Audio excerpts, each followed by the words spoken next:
Chapter 3-1 Animals 42. Animals?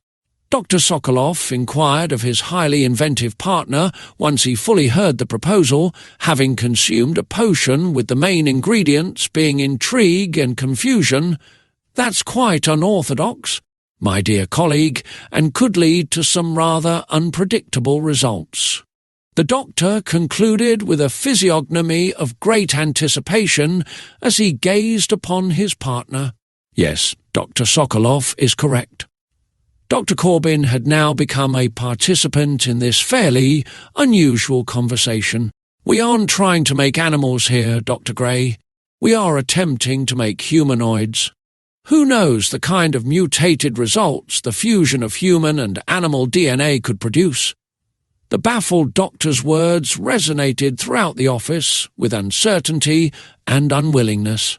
Many animals share a DNA structure closely resembling ones of our own. Dr. Gray responded, fully cocooned in confidence, crafted by a butterfly of ingenuity. I propose to utilize the animal DNA as an adhesive that could and should, in fact, strengthen the genetic material inside the chamber. The little researcher spoke while quickly shifting his sight from one doctor to the other. After all, it is the lack of material stability that currently precludes our efforts. The main genetic strains will remain human, of course. Furthermore, Dr. Love, Gray now directed his vision towards the big cheese, his eyes no longer faithful to Corbin. I would like to propose an increase in the number of subjects that serve as bases for the preliminary genetic fusion. Marcus took a slight respite while his vision remained bound to Alexander. We have been using the male and female extracts as genetic base. However, I feel that with an increase of subjects serving as foundation for fusion, we greatly elevate our chances of achieving stability and not lessening it, Doctor. Marcus Gray was now speaking while manoeuvring himself closer to the desk at which Sokolov was seating. Unpredictable results may very well end up the product, but surely it is a risk worth taking at this juncture. Do we really have anything to lose? An aura of undeniable vehemence radiated from the doctor as his luring proposal carried more than just a semblance of certitude, while his words bore the novel moniker of persuasion. I don't know. This is too much of a risk. Dr. Corbin was not biting, unwilling to egress the tiny box deep within which his mind had been imprisoned. Dr. Sokolov, on the other hand, had escaped that hampering crate years and years ago, and as the man observed the conviction and jubilation that his assistant so vigorously displayed, Sokolov had effectively become convinced of such a risk being one worthy of taking. We shall try it at once, then, Dr. Love stated with passion while interrupting the reluctant Dr. Corbin. We will, of course, have to acquire animals the DNA of which most closely matches the ones of our species, and after that step is complete, we will officially begin the trials. Dr. Sokolov spoke, cultivating the instructive tone while retaining the commanding spirit in order to proceed with this modestly radical proposition of his dear colleague. And this time around, Dr. Gray, you will be at the helm of these trials as well as myself. Dr. Sokolov's voice was now injected with friendliness and respect once more. Thrown for a loop was most assuredly an accurate manner to describe the deeply confused facial expression that inhabited Dr. Corbin shortly after Sokolov conducted the newly proposed initiative. Thank you, Dr. Love. Gray was sincerely thankful, yet even more excited once he received his friend's approval. This is a risk most certainly worth taking, Doctor. I promise you that, the little doctor added after nearing Love and progressing to shake his hand. I trust you, my dear colleague, Dr. Sokolov stated amidst the two's clasping of palms, as his voice carried a substantial hint of earnestness, much like the man's whose hand he was currently grasping. I trust you in full. The doctor ceased his articulation, and with it the handshake. Highly experimental effort was set in motion as deals were arranged to acquire a profusion of genetic samples from a multitude of different animal species. Needless to say, only those species which most strictly resembled our own were in contention. Such examples included chimps, gorillas, cats, snakes, mice, dogs, and even horses. The acquisition of such samples was hardly a difficult task, it should be mentioned, and when all was accumulated and ready, the first wave of trials had formally begun. As the year of 1986 was nearing its end, the new bid of artificial creation through the means of animal-human hybrid DNA fusion was commenced, and not much patience was required in order to witness the truly contrasting results. While the surely execrated material disintegration did occur once again, the amount of time elapsed before such an undesirable event transpired had greatly increased. In fact, many fetuses had finally made the deeply fancied state of neonate, lasting almost an entire year before degradation would rear its ugly head. Despite the eventual collapse, the overall effort was deemed a success. With the foundation established, tweaks were needed to be made in order to greatly prolong the material stability. As a result, many different animal clusters were carefully studied and researched, much like was done previously with those of humans.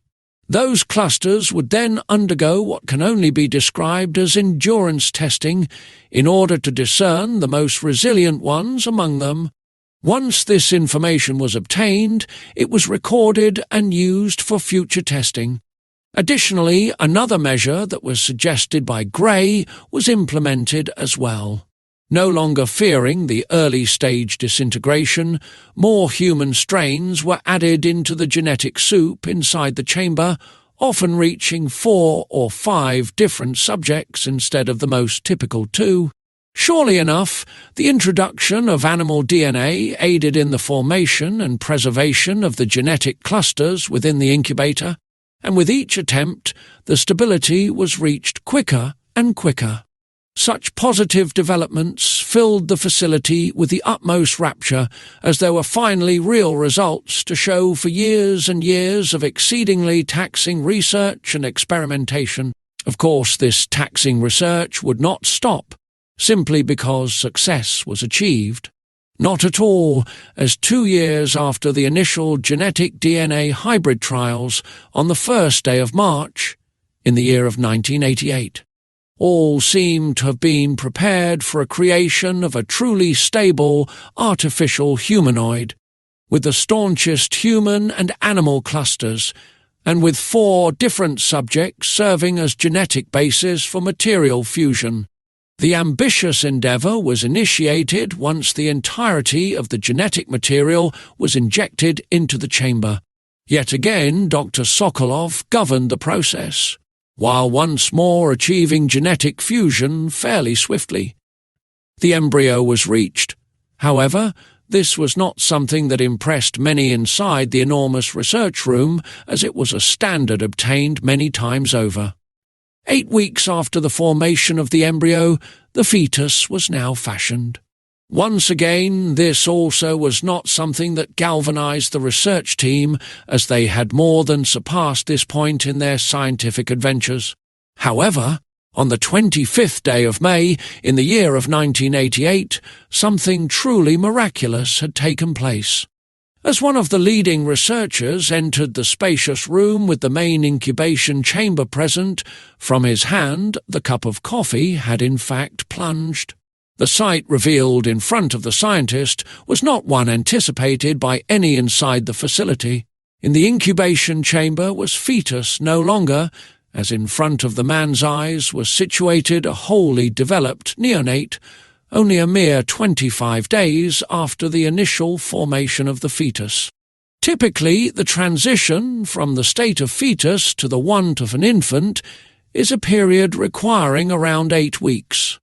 This interval, however, was one prolonged due to the nature and the specificities of such an unorthodox design, as it would often take at least 10 weeks for transformation to complete.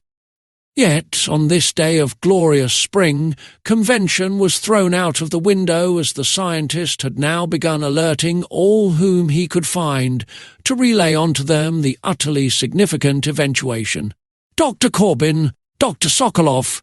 Dr. Gray!" the young scientist screamed down the halls as he ran around like a madman who had just recently escaped custody. "Where the hell is everyone?" he went on with his effort with as much haste as one could possibly generate. The time was quite early in the day, and it was because of exactly this many had not yet obtained their most regular positions within the walls of the facility. But finally, "What is it, Marco?"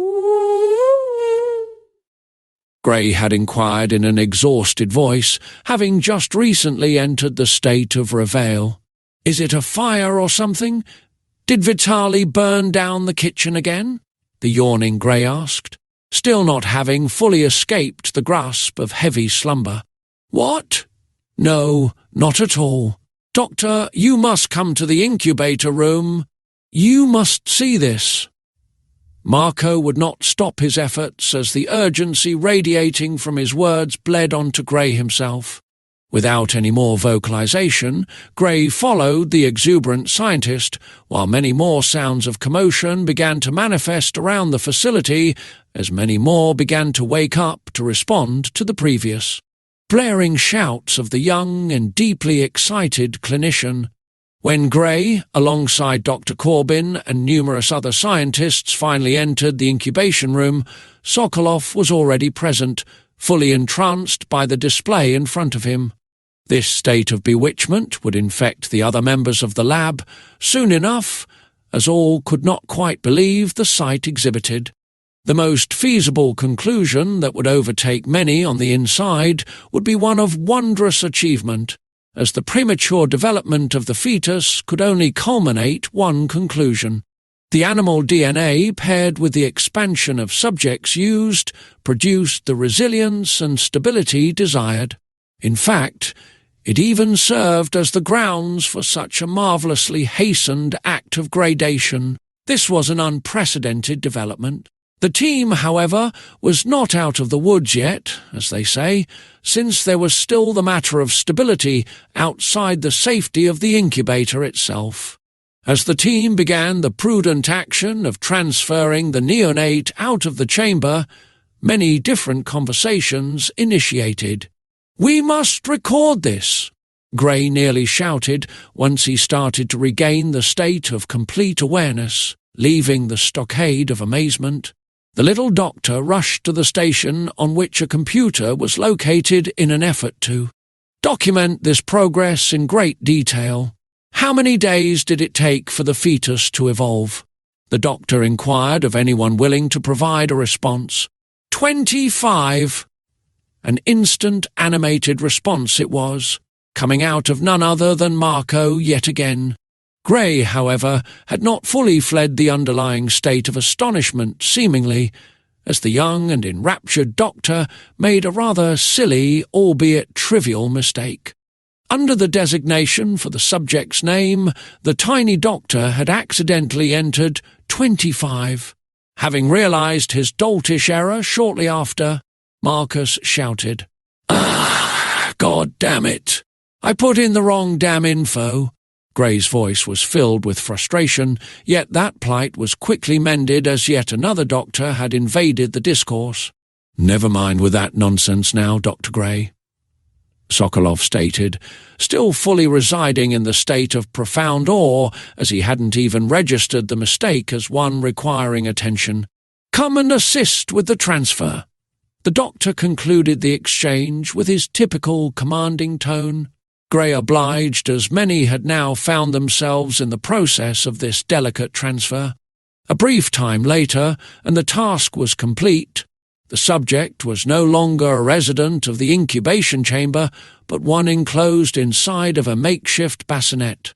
Nurse Valeria Martins was then dispensed with the grandiose duty of attending to the product of this rather unconventional birth, and she was more than inclined to indulge. The infant was surrounded with many towering over him, gaping while the expressions on their faces ran quite the scale of wonderment. Shortly after, however, the neonate was relocated into a more apposite locale. While the condition of great joy remained unmoved, as many of the team would go on to celebrate this magnificent accomplishment later on that night. "Do you think this is the one, Doctor?" the excited Gray asked his guru once the two were secluded in Sokolov's office once more. "Do you think this one will withstand disintegration?" he continued the inquisition. "In near fear, I must say that I do, my dear colleague."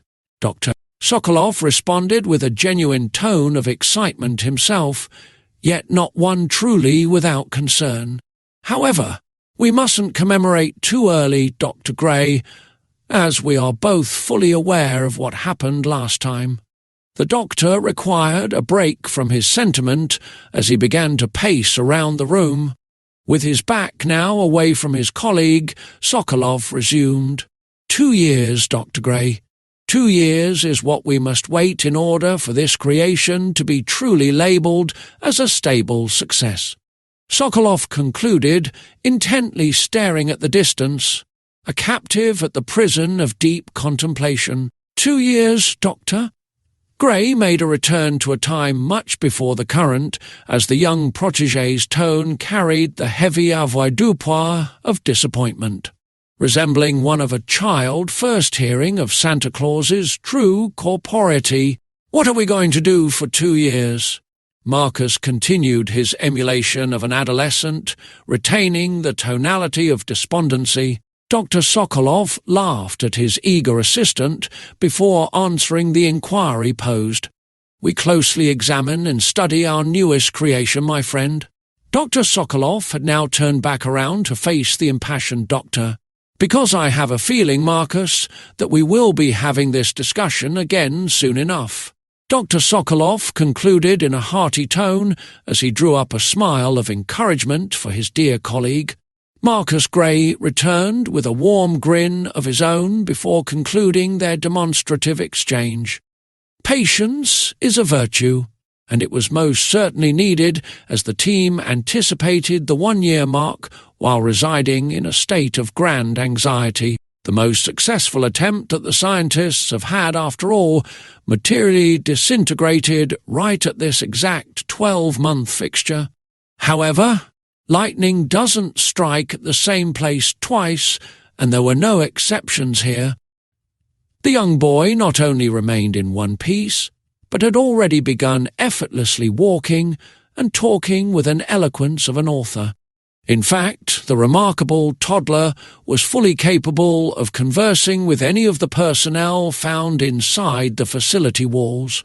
Nevertheless, the little prodigy was still very much a child, and as a result of this was under heavy supervision of Valeria Martins, who, some would say, began to fancy the youngling as her own.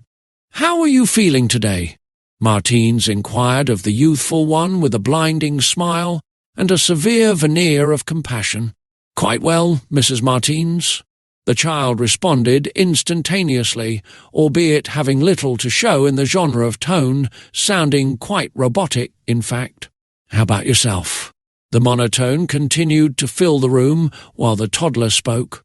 "Wonderful, just wonderful." Martins was unaffected by the child's voice, as she had found herself in the garden of great content. However, she was hardly the only one occupying this garden, as Gray and Sokolov had now both entered the room. "I see you two are getting along quite nicely." Dr. Sokolov had taken it upon himself to construct the gratifying opener as both clinicians began nearing the child and the woman. "Yes, Mrs. Martins is a stellar professional in the field of nursing." The child took it upon himself to answer the doctor's opener with a gratifying statement of his own. I am glad that she is the one beside me during these exacting times of the early stages of my developmental and formative years." The young one concluded with no fluctuation in his voice to be observed. Sokolov smiled at his creation, while Gray, albeit residing in an uplifted disposition, progressed with an inquiry to alleviate the creeping state of confusion. "Wait, a 1.5-year-old infant just said that?" Marcus Gray knew something he didn't, as he asked the question to which he had the answer he did not know. "I mean, I know that he said it, but this is something else. How many children do we know that can talk like that at such early ages?" Gray was caught up in a battle against the battalion of heavy bewilderment, while speaking to the doctor and his wife. "Yes, well." Dr. Sokolov progressed to respond to his assistant, shortly after laughing at the little one. "That's the little Gray, not the little child. How many children do we know that have been specifically engineered inside of an incubator with the use of hybrid DNA?" Dr. Sokolov answered his partner with a question of his own, shortly after which he laughed to himself once more. "Yes, he is something else." Valeria was back into the interchange, with her chalice of care for the tiny one having already overflowed, as no lid was strong enough to contain this torrent of affection. "That's the tiny child, not the tiny Gray. But we must give him a real name now, surely?" The beautiful and loving woman inquired of the doctors. "What's wrong with the one in the system?" Dr. Sokolov had once again answered with yet another question of his own, while not imparting much significance on the matter of denomination. "That's my fault, Doctor. I never went back to correct my error from before." Gray was speaking while collapsing under the weight of compunction.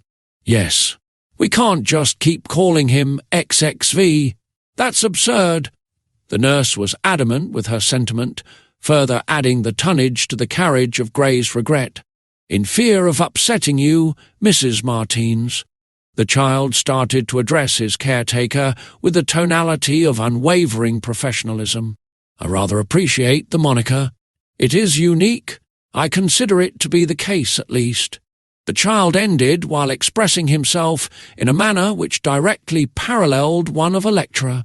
"Thank fuck for that," stated Gray, as the medicine of child's content with his designation brought him relief from his mistake. "Dr. Gray!" The woman escalated her voice with reproof present. "Watch the obscenities around the young one." Much like the child himself, Martine's tone had also become one heavily resembling an instructor as she reproached the little doctor. "I am sorry for that," Dr. Gray stated, having traded the guilt of one act for the guilt of another. "In fear of bringing distress to you once again, Mrs. Martins, the 15th century word fuck, with its Nordic Germanic roots, does not bother me even remotely. It is just a simple mouth sound at the end of the day." Yet another educator-like response out of the youngster, and yet another perplexed adult as a product of just that response. "How did you know about the history of that word, XXV?" Martins inquired of the child, with her words greatly compressed by the pressure of bemusement.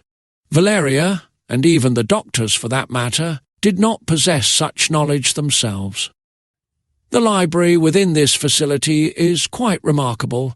I have been visiting it often in order to acquire information. XXV satiated the woman's curiosity, however, it only left her wanting more. "Bah! Be you." The woman was interrupted by the young lad, something she was most certainly accustomed to by this point, considering her husband, at times designated for the act of napping, Mrs. Martins. XXV stated while carefully examining Valeria's deeply confused and amazed facial expression. "When you resided under the impression that I was sleeping, I would often be doing quite the opposite." The infant finished with yet another scholarly response. While this exchange was taking place, Dr. Sokolov was becoming inebriated with sweet nectar of satisfaction as he observed the child's astounding ability. Martins and Gray, on the other hand, were just simply and completely blown away, as some so commonly say. I don't know what to say. Valeria Martins attempted to escape the quicksand of puzzlement. You needn't say anything, Valeria. Dr. Sokolov had finally made his long-awaited return into the conversation with words emanating of fulfillment and deep pride of his creation. Marcus and I will leave you two now, and Valeria. The doctor had finally broken the ocular fixation as he directed his vision away from little XXV and on to his doting wife. The wife followed to do the exact same shortly after her husband addressed her. "Yes, Alexander?" she inquired, still trapped in the aforementioned quicksand. "Make an arrangement for the boy to visit the library as often as possible. It is vital that the child's vast cognitive talents do not go to waste." Dr. Sokolov concluded his sentiment while becoming the third person inside the room to closely mimic a teacher with his tone. Shortly after his instructions, he smiled at his creation and at his wife, and then proceeded out of the room while accompanied by Dr. Gray. "Yes, Alexander, that won't be an issue," the woman replied to her husband whilst he was in motion. After a brief interval of time, once the two had egressed the room, a conversation between the doctors had commenced. "Well, that was quite something." Gray was speaking with his eyes drilling the floor, having difficulty grasping fully the extent of XXV's capabilities. "A toddler just taught me the etymology of a swear word." A moment to himself the doctor did require. "That's some shit, Doctor," Marcus concluded, finally shifting his gaze onto his colleague as the duo strolled in a leisurely pace down the corridor. "Yes, I agree, dear friend. That is most assuredly some fecal matter." Dr. Sokolov responded to the astounded doctor with a playful tone, with his own gaze being reserved for the great distance. Shifting the focus from the potent substance that is ordure, the tall doctor resumed, "Possessing the knowledge we have recently obtained, we must progress with another fusion, Dr. Gray." Sokolov stated without looking at the man whom he was addressing, undoubtedly envisioning the future effort. "Yes, I absolutely agree, Doctor. When do you want to head the process of genetic fusion?" Gray inquired of his friend and colleague with great prolepsis. "We will wait until the beginning of March, much like the time before, to eliminate all doubts regarding potential disintegration, however, Dr. Gray." Sokolov had suddenly stopped, with Gray following suit immediately after. "I won't be heading the next effort, my dear colleague, you will be." Sokolov resumed the motion, with Gray once again following up immediately after. "Wait, Doctor, I can't create someone that intelligent. I am not even sure I can create someone to begin with, actually." Gray burst out with repudiation, which was cooked over the fire of formidable insecurity. However, he was interrupted by his associate. "You are succumbing to doubt once again, dear friend. I have warned you of the dangers that come along with just such an act."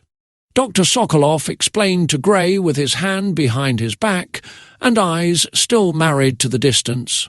"Now, you claim that you aren't capable of creating someone with that level of intelligence, yet I relay on to you, Dr. Gray, that there are other qualities that we look for while creating such artificial beings.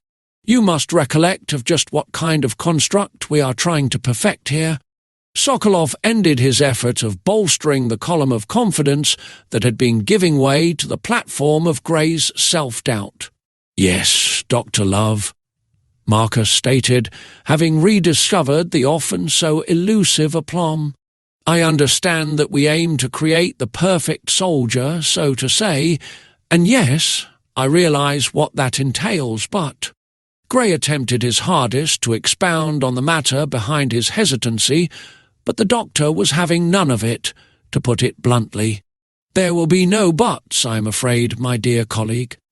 Dr. Sokolov had now turned his head towards his friend while continuing to speak with reinforced conviction. You deserve such an opportunity, as it was you, after all, that made this newly found material stability possible, and you needn't waste this chance, Dr. Gray. That would be exceptionally foolish.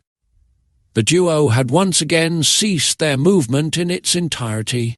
Do you understand, Marcus? Sokolov inquired of his assistant, while the two were intently staring at each other. After a certain time spent in silence, Gray finally produced a response. Yes, Dr. Love, I understand, and I will be ready to helm the genetic fusion when the time comes. Marcus Gray replied to his mentor, while still greatly lacking confidence, however. This little self-induced crisis was not something that could be a factor any longer, as the little doctor found himself in a position having no other options available. Much like the time prior, on the first day of March, the incubator was activated once again, and once again a very similar assembly of genetic material was injected into the chamber. However, the one major difference was, of course, the fact that it was indeed Dr. Gray governing the complicated process. This time around, the pressure was most certainly on, as all eyes were on the little doctor while he sat behind the computer. He felt the heat of not just the incubator, but also one generated due to fear of failing the effort altogether, and in turn greatly disappointing his highly revered mentor. Gray attempted to mimic Dr. Sokolov to his best ability, manipulating the strains and clusters inside the chamber, however. The nervous doctor elected to employ a different set of the genetic material from the ones that his guru had selected while creating XXV. There was, after all, quite a significant amount to choose from. While this process did take considerably longer than the previous attempt of Sokolov's, the brilliance of Marcus was not to be toppled on this day, as the final product was none other than a fully stable embryo. Success it was indeed, and a grand solace blanketed Dr. Gray as a result. Cheers and ovation accompanied the tiny doctor as he exited the mainframe computer to examine the outcome of his labour. Once this inspection was complete, Gray turned to his mentor, who in turn beat his colleague to the punch, as they say, as Dr. Sokolov suddenly began speaking. And you thought you couldn't do it. Now you know how wrong doubt can really be, my friend. Dr. Sokolov stated with a heartwarming smile, covering a distance ear to ear. Gray remained silent while reciprocating the positive energy alongside the grin. All that was left now was to mark time. May 17th, 1990. You watched that game last night, Anton? Stated a guard shortly after entering the incubator room. Watched half of it, then had to turn that embarrassing bullshit off. They looked like a bunch of paraplegics on that field. Anton responded with deep sense of chagrin. Even worse, I lost money on them, Frank. The guard's tone had been injected with even more dejection as he concluded his most recent remark. Frank laughed at his partner's pain before continuing the discourse. I told you it was dumb to bet on them. Frank poured salt on the freshly made wound. I know. Don't worry, this will be the last time I do bet on them.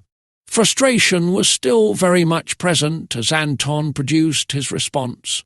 How are the things with the fetus or whatever? Stated Frank, while quickly glancing over at the incubator, which was admittedly quite some distance away from the two guards.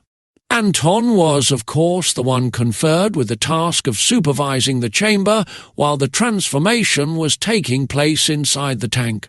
Still got like 8 days left until it's done, I think. It took 25 days last time, so I am just playing the waiting game over here most of the time. Anton finished his remark with his eyes away from the incubator, while Frank's vision was glued to the aforementioned. In fact, he rose back up to his feet and progressed towards the chamber, and once close enough, he began to speak once more. "Jesus, Anton, you are dumb!" Frank exclaimed abruptly, yelling at his fairly doltish partner. "It's not a fetus in there, it's a baby, man. Alert the research team immediately. Hurry, hurry!" Frank commanded Anton, and the two had begun the process of arousing the scientist team, as most of them were occupying the delightful state of sleep. The two guards ran up and down the facility corridors, shattering the researchers' slumber while notifying them of this serious development. Before long, the entirety of the team was in place and were once again enchanted by the display in front of them. A neonate inside the chamber was formed yet again, however. On this occasion, it took much less time than prior. Deafening commotion resonated around the room once more as Gray neared the tank at which Dr. Sokolov was already in position nearby. "Congratulations, Dr. Gray," stated Sokolov with his eyes fixated on the product inside the chamber. "Congratulations on your first successful creation, my friend," the doctor added, having now shifted his gaze onto Gray. "Thank you, Doctor. Thank you a lot for that."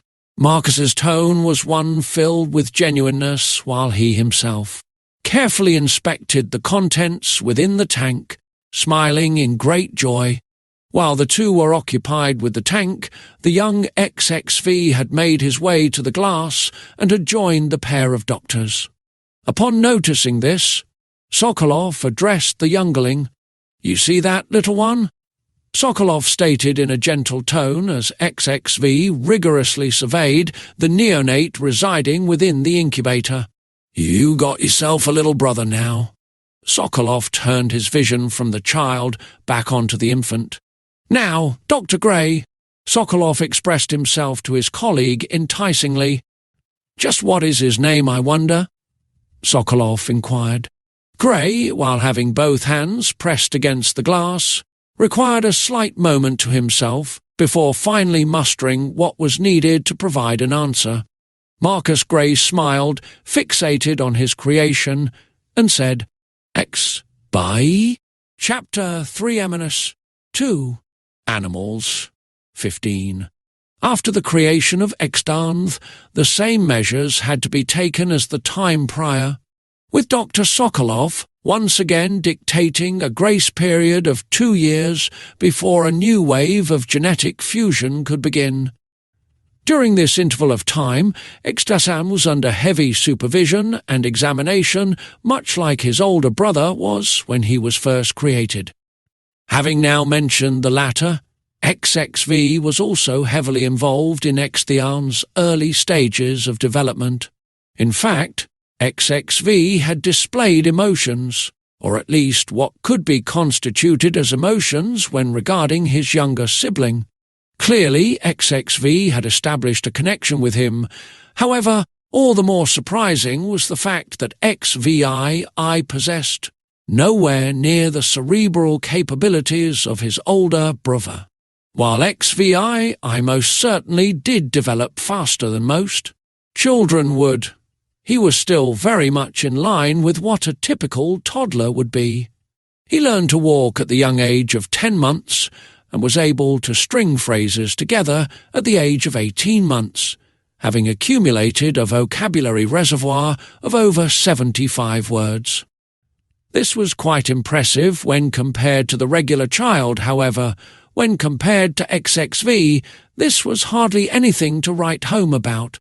Regardless, XVI was not dismissed or labelled as a failure, as more tests were to commence once a certain age would be reached.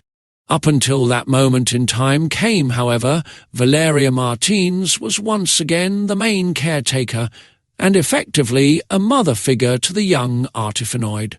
It does have to be said that she was only taking care of XTII at this point, as XXV had reached full autonomy, if you will. XXV was able to take care of himself at the extraordinary young age of 3.5 years. "Hello, Mrs. Martins. How is my brother doing today?"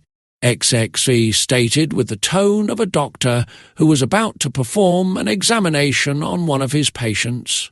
"He is fine." Valeria answered, wrapped in jubilation. Valeria Martins very much enjoyed taking care of children. It was in her blood, one might even say. "Although I am having problems feeding him," she added with the slightest spices of dismay introduced. Is my brother showing major resistance when attempting the act of ingestion?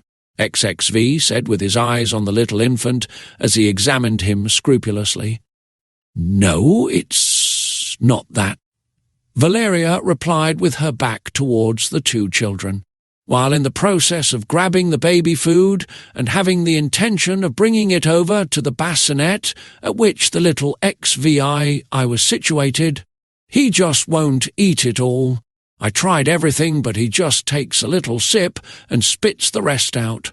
I don't really know what to do. It is worrying me." The woman was indeed sincere, as her voice suddenly became one enveloped in disquiet. Grasping the baby food firmly in her hands whilst talking to XXV, "I believe I can alleviate your concerns, Mrs. Martins." XXV continued with a doctorial tonality, beginning to pace around the baby crib. "The genetic configuration of the infant in front of us dictates a much lower necessity of nutrient consumption. In other words, Mrs. Martins, it's not that my brother doesn't like the taste, it's that he simply doesn't require much of it before he is full." XXV finished his explanatory sentiment, and with it, his motions around the bassinet. With his eyes now locked on his little sibling, XXE continued, "I do believe that it is the case entirely, Mrs. Martins. You needn't worry about this matter any longer," XXV stated, having broken his drilling gaze from his brother and transferring it to the woman. "Thank you for that," XXV Martins said while baffled by the fact that a 3.5-year-old had just thoroughly elucidated on the situation which was fueling the woman with great anxiety. "Would you do me a favour, XXV?" the woman asked while beginning her preparations to depart the room. "Could you watch your brother for a little bit while I go and prepare a bath for him?"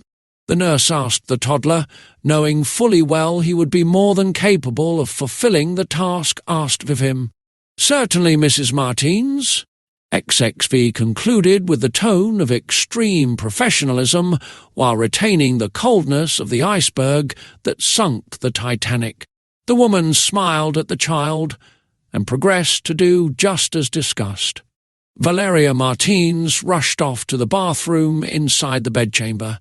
While in the absence of the woman, XXV had devised a rather interesting plan, an experiment of sorts even.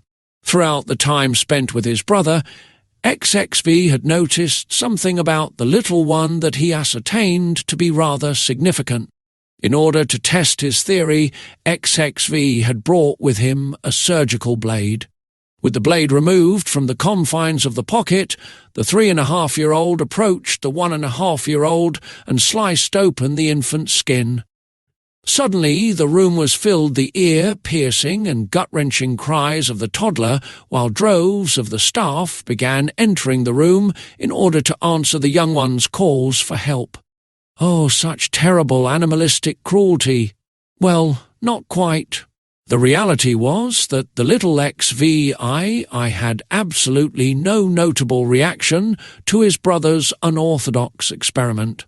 As a matter of fact, just mere moments after the cut was produced, it was no more, healed in full, and with this development, XXV had his conclusive findings. Tiny excalms possessed a healing factor, and quite a formidable one at that. XXV, after witnessing what he had certainly expected, smiled at his brother and then proceeded to return the blade to its home, deep inside the pocket.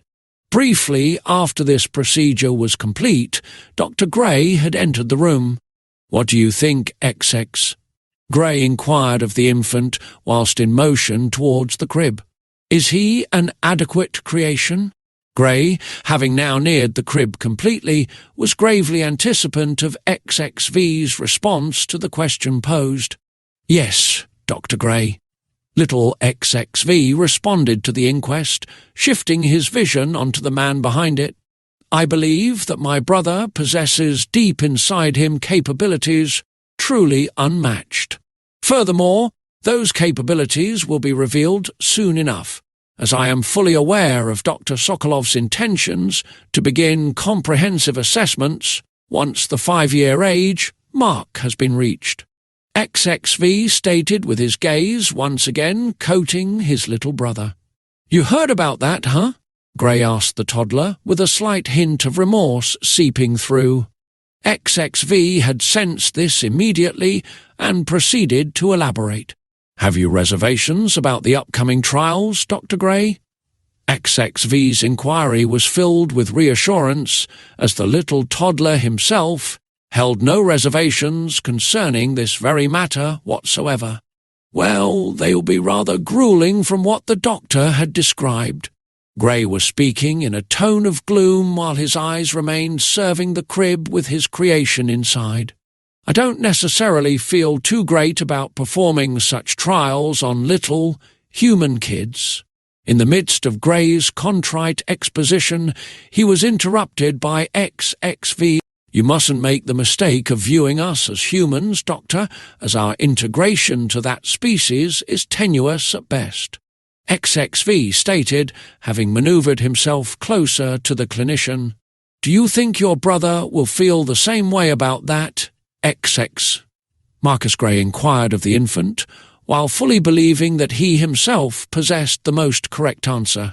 "I will make sure that it is in fact the case, Doctor," XXV stated, providing the little doctor with a smile predicated on the notion of great firmness. "At any rate, Dr. Gray, I must go now. It is the time allocated for napping after all, and as my body still remains in the early stages of its development, I needn't relinquish the vital opportunity for rest." Shortly after XXV's most recent remark, the young toddler nodded at the doctor as a means of saying goodbye and progressed out of the room, as he sensed the tender nurse making her return once more. "Oh, Dr. Gray, I didn't know you were here." The woman was solemnly and pleasantly surprised by the doctor's unanticipated presence as her voice ascended the stairs of amenity. "I was just going to take Extline inside the washroom to bathe," she stated while in motion towards the crib. "Oh yes, don't mind me," the absorbed doctor expressed himself as he carefully watched the woman remove his creation from the crib. "As a matter of fact, I should be going now. Dr. Sokolov has been waiting for me." The woman just simply smiled at the man, who had made his swift egress shortly after their exchange had met its finale.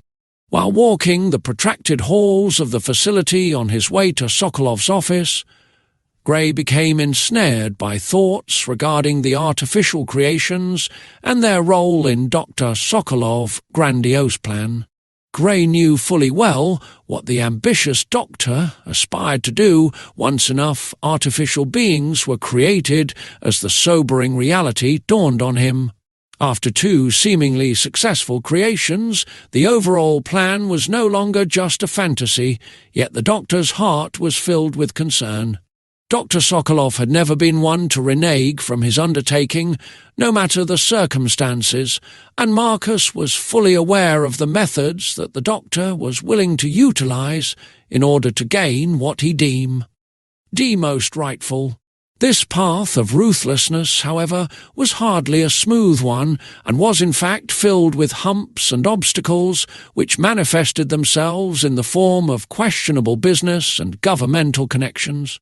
Gray was a witness to just one of those connections ending in a rather tumultuous manner, a connection with a certain politician, to be more precise. Many had to be bribed in order for much of the research to continue, yet some of just those many would eventually retract themselves from the previously agreed-upon pacts. Such developments would always produce the same effect. A precarious situation forced onto the doctor and his team, and as mentioned before, Alexander was not one to ever back down from his commitment. While Marcus Gray was in motion, a rather treacherous scheme was on Dr. Sokolov's stove, cooking with the sauces of retaliation and the spices of liquidation. 1 week prior to the current moment, Sokolov had a fairly upsetting meeting with a local politician by the name of Martin Kovac, who had effectively abdicated his part of the arrangement made between the two, citing fear of the politician's reputation being tarnished. Kovac had been rising quickly in the field of politics and could no longer sustain a relationship with such a controversial figure as Sokolov. The public servant had claimed that he could provide the veil of secrecy for the scientist no longer, while promising the doctor of keeping what he did know about his operation to himself until death. Sokolov fully intended to expedite the previously mentioned part of Kovac's promise. Having overarching disdain deep within his heart for the ones of Mr. Kovac's profession and not being able to trust the snakes, as Sokolov would often say, the doctor had arranged a deal with those whom he considered even more iniquitous than the public servants themselves. Alexander Sokolov crafted a deal with the local mob, which incidentally had connections to the Russian mob, a group of people which the doctor had become quite familiar with in his previous endeavours while still residing in the old country. An assassination effort was arranged for the unfortunate and nescient Martin Kovac. Dr. Gray knew all too well how deep of a hole such drastic actions can dig, and he knew even better just how difficult it might just be to escape the aforementioned depression. While not possessing the required ability of compulsion to dissuade the stubborn and hard-headed doctor, and not quite willing to have the blood of the politician on his hands, Dr. Gray decided that he would act himself in order to moderate this deeply unwelcomed situation. Marcus Gray had anonymously contacted the politician, revealing to him the assassination attempt while shifting the blame entirely on the mob themselves. While uncertain and highly sceptical at first, Martin Kovac had no other choice but to take the matter seriously, as it involved not just his career, but his life as well. On the day of the planned assassination, the politician had secretly assigned undercover forces in an effort to preclude and apprehend the hired assassins, and this effort had paid dividends. A sniper, who was located on the top floor of the building presiding over the podium at which the politician was scheduled to speak, was quickly discovered and subdued by the auxiliary security personnel Kovac had employed. A bullet dodged. Literally. However, Dr. Sokolov was hardly a man who would neglect a contingency plan. Alexander Sokolov, having fully anticipated the possibility of failure by the mob, had set in motion Plan B, so to speak. In the 2 weeks after the unsuccessful attempt on Kovac's life, the politician was bombarded with relentless inquiries from the local newspapers concerning the act of unconsented penetration. That's right, Sokolov had made an arrangement with yet another criminal organization to hire many different women, crafting the proverbial bullet of character, destroying accusations of rape. This was not a bullet the politician could dodge, as, unfortunately, is often the case.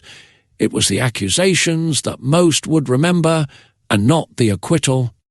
Kovac was drowned by negativity surrounding the false assertions, and as a result was forced to step down from his position within his party and furthermore had to leave the political field altogether.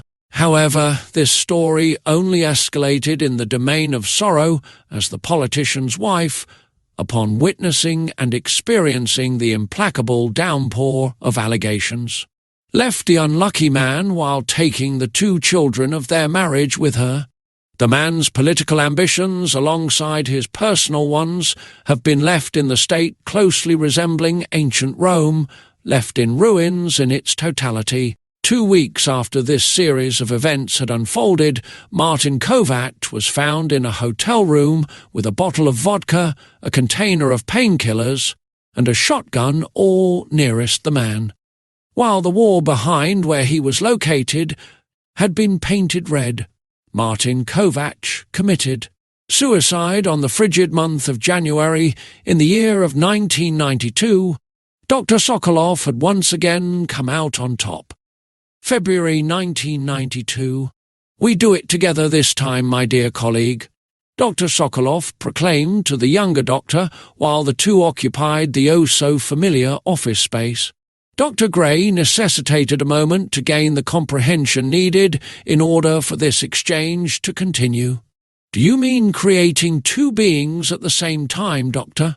Gray inquired, seeking clarification to escape the state of mild confusion brought on by Sokolov's proposition. Sokolov smiled at his friend after the inquiry before quickly responding, "That's exactly what I mean, friend." Alexander rose to his feet from his desk while continuing to converse with the other doctor. "We find ourselves no longer requiring to wait the grace period of 2 years, as made apparent by Exthianv. The little one is still very much in one piece after all." The doctor had neared a window while talking to his esteemed colleague. Having now begun to look through the adorning casement, he continued the discourse. "We will begin the third wave of fusion at the first day of March, as per usual." Sokolov concluded while slightly chuckling to himself. "I agree, Doctor." Gray's voice was suddenly overwhelmed by distress. The doctor had progressed to find the possible medicament for his newly developed indisposition. "Dr. Love." Distress was not the only emotion that purchased the ticket to the magnificent spectacle that was Dr. Gray's mind, as hesitancy had also made this acquisition. "I know this is not a topic that brings you much pleasure to discuss, but what is our plan for the government? Surely they will one day have something to say about all of this?" Gray asked the doctor, having overcome the hesitance while moving himself closer to Sokolov. Alexander was still inhabiting a position near the window, with his eyes still very much piercing through the rococo glass. Stillness had enclasped the doctor fully as he stood stationary, and, motionless, the Sokolov statue it was truly. Gray, desiring a response to the previously posed question, had begun with yet another attempt. "Dr. Love, This attempt was not meant to be, however. I heard you the first time, Dr. Gray." Sokolov's statue was no more. In fact, the doctor had turned around completely and was now facing his colleague. "You mustn't concern yourself with such matters, my friend. Your position here is to create truly revolutionary, artificial beings." Alexander spoke in an inspiriting tone, while now in motion backed to his office desk. "But, Doctor, I care about what happens to you, and—" Gray had not anticipated the response he received and had been deeply affected by such an occurrence. Yet he once again was not able to finish his poignant appeal. "I appreciate your concern, dear colleague, but I will not repeat myself." A mixture of emotions inhabited Sokolov as he burst out his response. "Now, you needn't waste any more time with frivolous inquiries, as very soon we will commence the third wave of material fusion." "You must get prepared, Dr. Gray," Alexander finished, sitting at his desk with his eyes away from the little doctor, while the emotions that had been just recently governing him had now vacated entirely. "Yes, Doctor." Gray ended the exchange, having been defeated. Marcus Gray left the office space and with it left his friend to his own devices, albeit those devices might not have been ones containing much buoyancy. The day had arrived, as it was the 1st of March in the year of 1992. The room was a typical sight considering the type of affair that was about to commence. Many scientists, security guards and others had occupied this space, while the two lead doctors were commanding 2 different incubation chambers. The little XXV was there as well, while his younger brother remained under the guardianship of the charming Valeria Martins. Having not developed enough to understand the intricate procedure that was about to start. All was ready once more, and as per customary, the genetic material was injected into the chamber in copious amounts. While choosing different strains to form different clusters, the pair of doctors conquered the process, as both had now possessed a bountiful amount of experience in the matter. However, Sokolov was done first, perhaps something that didn't surprise many inside the room. Nevertheless, Dr. Gray was not the most triumphant laggard, as the little doctor concluded his formation of an embryo shortly after the big doctor.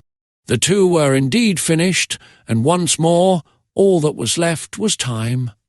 Some things never changed, and perhaps that wasn't a bad thing, as Frank and Anton were once again the two assigned to oversee the evolution within the tank.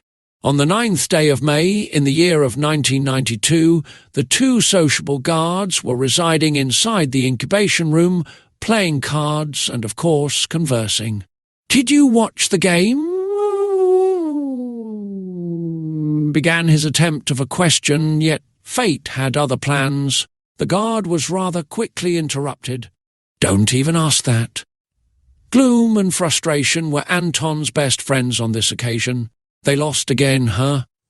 Frank burst out with another question, chuckling to himself amidst it. "Yeah." Dejection had also suddenly become Anton's friend. "Did you bet on it this time?"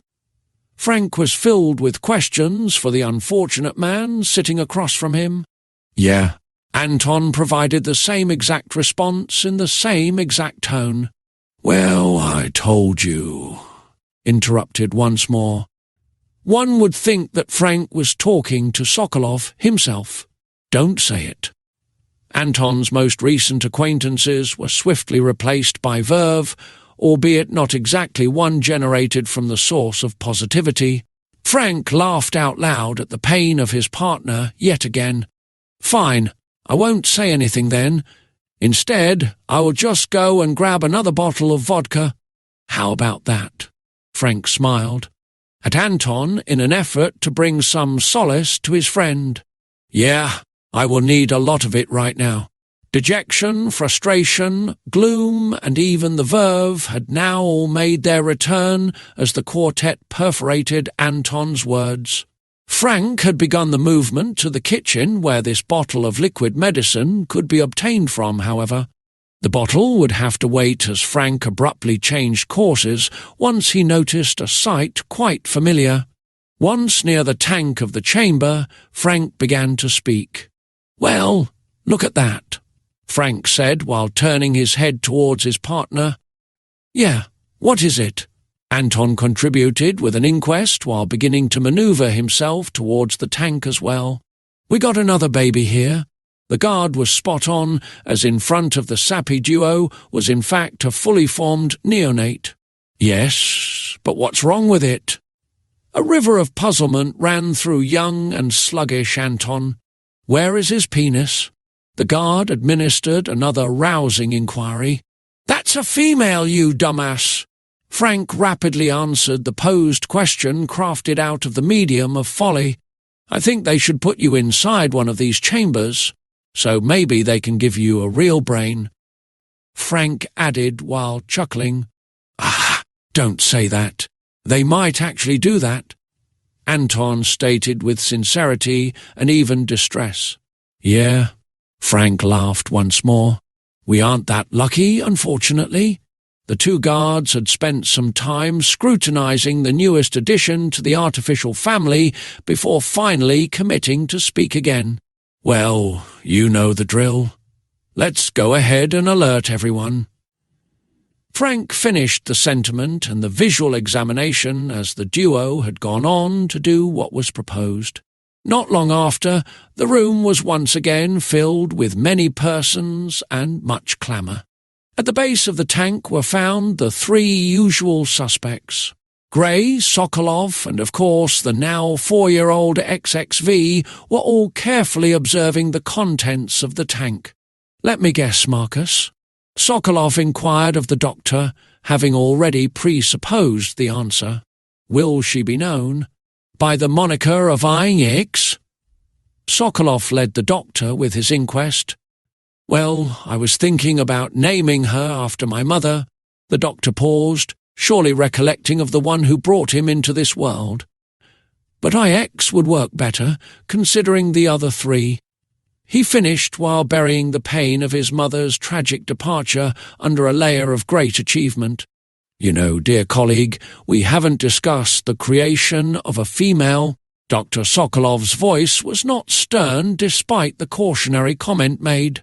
In fact, the doctor seemed quite pleased with this unexpected development. "Yes, doctor, I am aware. I am sorry about that. I really hope this isn't a major issue." The walls of stout uncertainty began to enclose the little doctor. "I don't foresee it being an issue at all. Diversity, after all, right?" Dr. Sokolov smiled as he shifted his gaze upon the doctor. "Now we should move on with the transfer of the neonate at once." Sokolov finished with a commanding, yet still compassionate tone. One might just ask, what happened to Dr. Sokolov's effort? The answer is not the most exciting one, as it is a simple nothing. Nothing unusual happened to the little creation as he was safely and swiftly removed from his incubation chamber on the 6th day of May in the year of 1992. Yes, to answer the question undoubtedly on everyone's mind, the little boy was given the moniker of Vaith.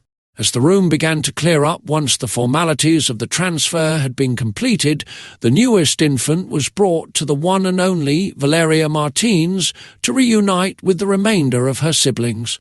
Shortly after the delivery was made, Valeria noticed the unforeseen and had quickly addressed it. "Wow, it's a girl." Martins resembled a young, excited girl herself as her eyes diligently scanned the little Aing up and down. The delivery boy handed the child over to the nurse and had left the room shortly after. Brief moments after that, however, XXV had entered the bedchamber. "Would you be requiring any assistance with my siblings, Mrs. Martins?" the 4-year-old gently inquired of the caring nurse. "No, but I am so glad that you are here." The woman's words were coated with a heavy film of ardour and warmth. "You are all so beautiful." The woman might as well have been called a mother at this point. "Sorry, XXV, I'm just so excited." The nurse had quickly pacified the blaze of passion engulfing her fully. "It's not an issue, Mrs. Martins," XXV stated as he shifted his sight onto his beautiful siblings. "Oh," the nurse suddenly burst out while in the midst of motioning towards the crib with the newest member inside.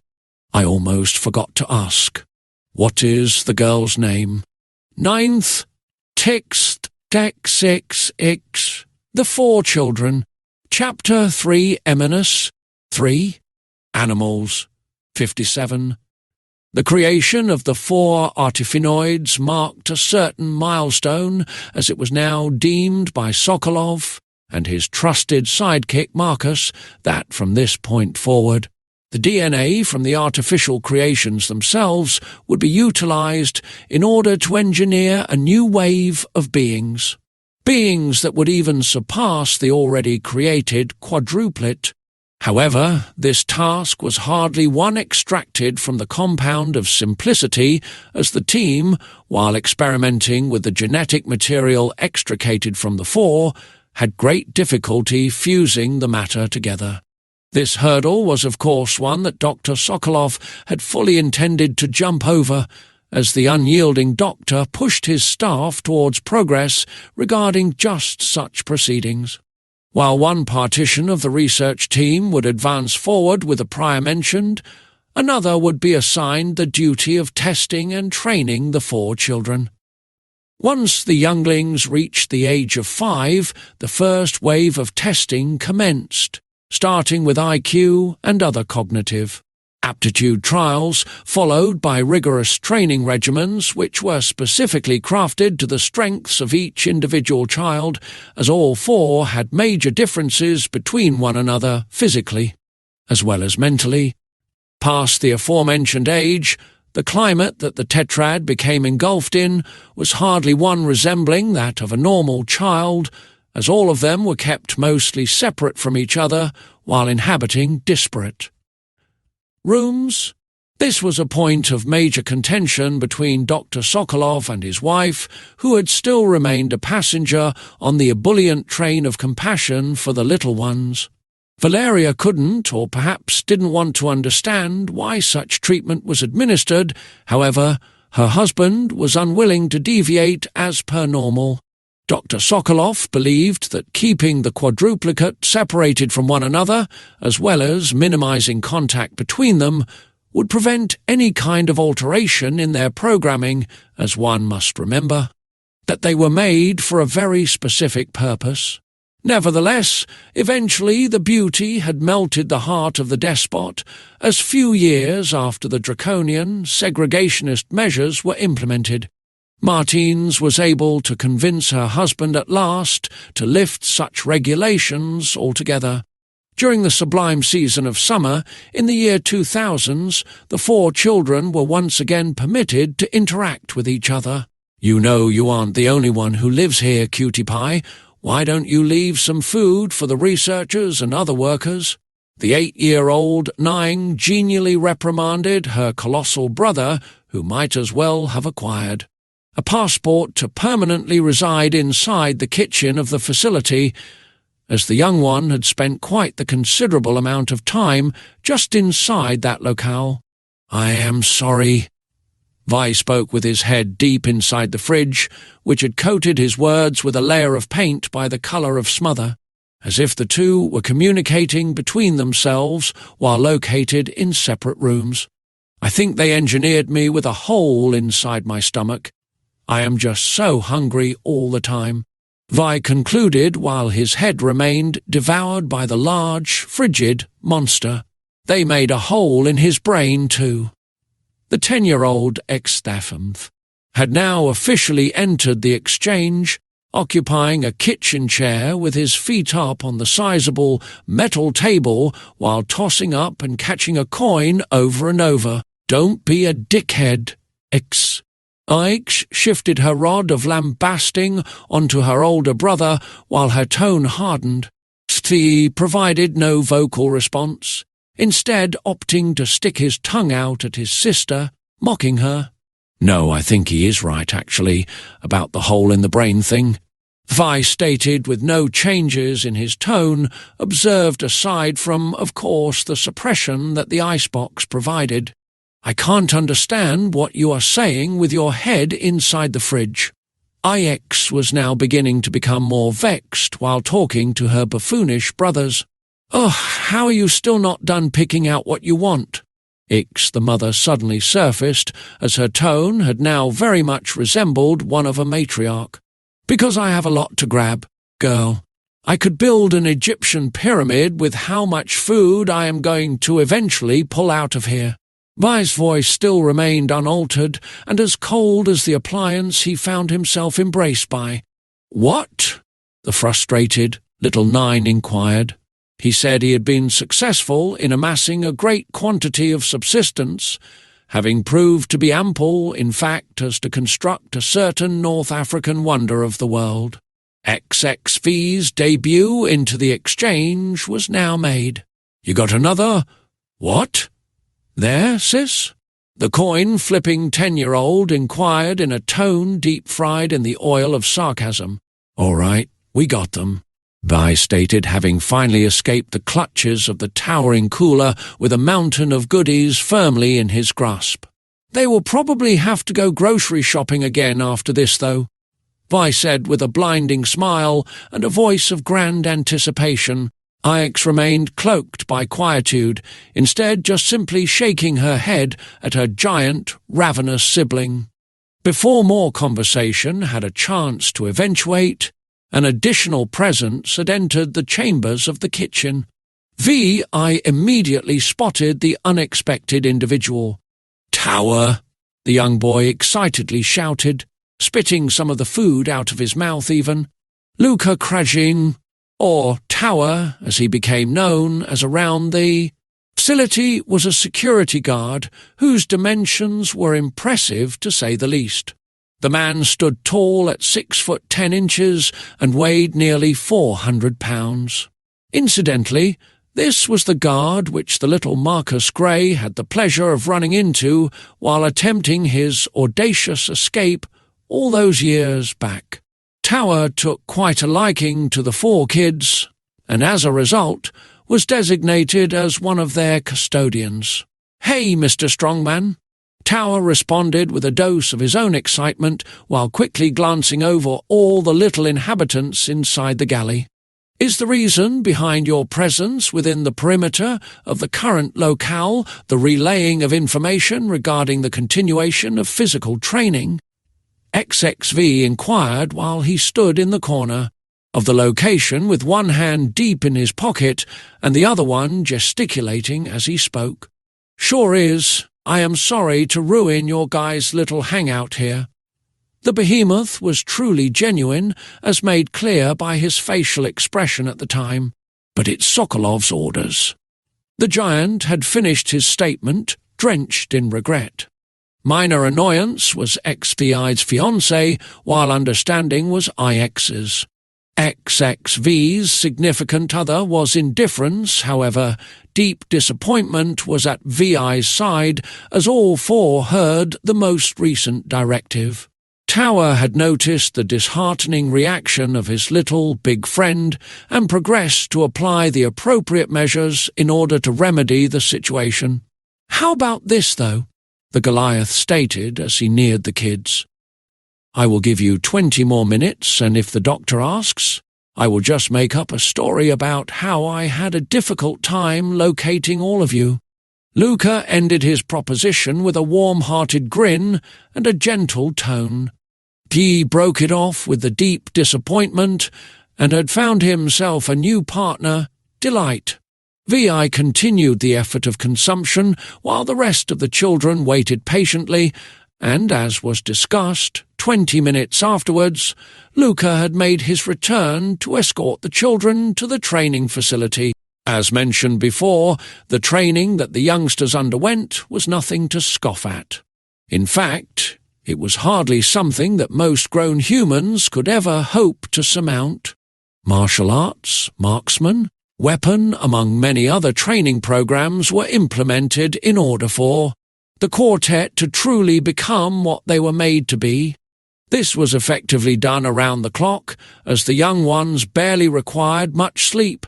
However, physical conditioning was not the only parameter covered. As the ever-so-important intellectual and educational development was just as significant as the prior-mentioned somatic one. The children would all attend many different sessions, helmed by the best tutors around, and these lessons were quite intensive and demanding.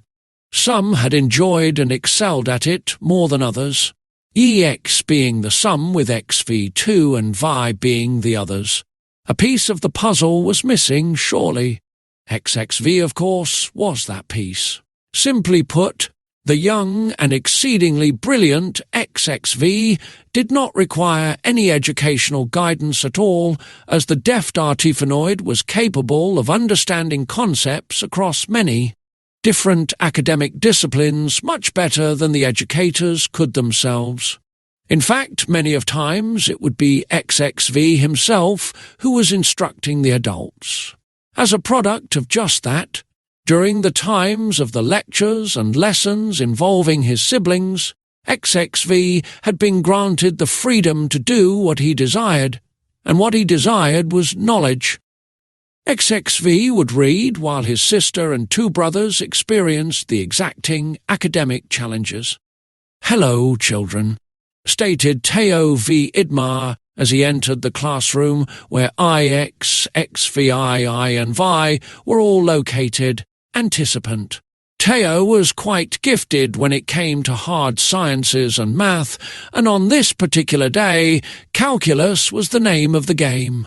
I have graded your tests from yesterday, and once I pass them out, we will continue down this rubric of mathematics. Now, Theo spoke in a professional tone, yet one invaded by friendliness, as the teacher possessed a fondness for his students. There is your test, Ix. Very well done, by the way, as always. 96 out of 100, a solid 8. Shortly after the results were handed out, Ix had lit up like the brightest of all Christmas trees, clapping in excitement even, as the now 12-year-old enjoyed academics greatly, and math was no exception. Steyan was sitting directly adjacent to his sister, with his feet up on the desk, while the